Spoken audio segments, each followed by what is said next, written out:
વચ્ચે એવો શો તફાવત છે કે જેથી જ્ઞાનીના બધા ભાવો વેપાર લડાઈ વગેરે કરવા છતાં પણ જ્ઞાનમય કહેવાય છે, અને અજ્ઞાનીના બધા ભાવો વાંચન વિચાર વગેરે કરવા છતાં પણ અજ્ઞાનમય કહેવાય છે. જ્ઞાની ને અજ્ઞાનીમાં ફેર છે. એ જ્ઞાનીની પરિણતિ પલટાઈ ગઈ છે ને અજ્ઞાનીની પરિણતિ એકત્વ બુદ્ધિવાળી છે. ગુરુદેવે જ્ઞાનીનું ને અજ્ઞાનીનું સ્વરૂપ બહુ સ્પષ્ટ કરીને બતાવ્યું છે. ગુરુદેવનો પરમ ઉપકાર છે. બધું ગુરુદેવે જ બતાવ્યું છે.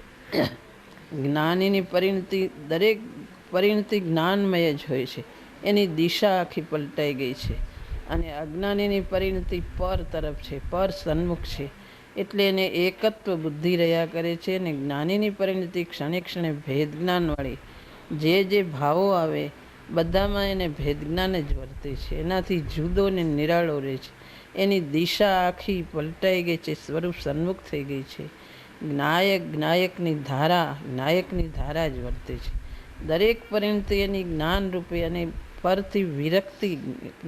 પરથી જુદો ન્યારો રહે છે.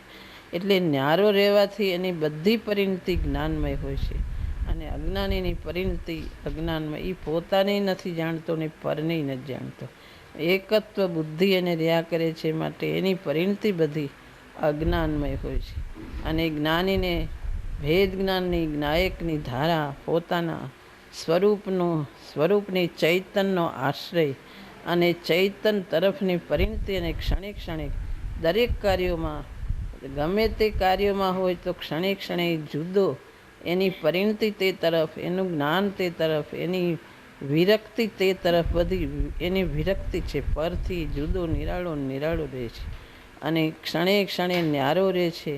અને સ્વાનુભૂતિની દશાને પ્રગટ કરે છે. અને બહાર એનો ઉપયોગ હોય તો પણ સવિકલ્પ દશામાં એકલી જ્ઞાનમય પરિણતિ, જેમ સોનામાંથી સોનાના દાગીના, લોઢામાંથી લોઢાના થાય છે, એમ જ્ઞાનીની દરેક પરિણતિ જ્ઞાનમય હોય છે. એની જ્ઞાનમય જ પરિણતિ હોય છે. જ્ઞાનની પર્યાય પ્રગટ કરે છે. ક્ષણે ક્ષણે એની નિર્મળતાની પર્યાયો પ્રગટ થાય છે. ત્યારે અજ્ઞાનીની પરિણતિ બધી એકત્વ બુદ્ધિવાળી, પોતે પોતાને જાણતું નથી ને વિભાવમય પરિણતિ. જ્ઞાનીને અલ્પ વિભાવ પરિણતિ છે, પણ એનાથી ન્યારો રહે છે. એની પરિણતિ પુરુષાર્થની ધારા બધી સ્વરૂપ તરફ જ જાય છે. માટે એની જ્ઞાયકની પરિણતિ છે, માટે એની જ્ઞાનમય પરિણતિ કહેવામાં આવે છે. એ ગમે તે કાર્યમાં હોય, શુભ ભાવોમાં હોય કે શુભાશુભ, દરેક ભાવોમાં એ ન્યારો ને ન્યારો જ રહે છે.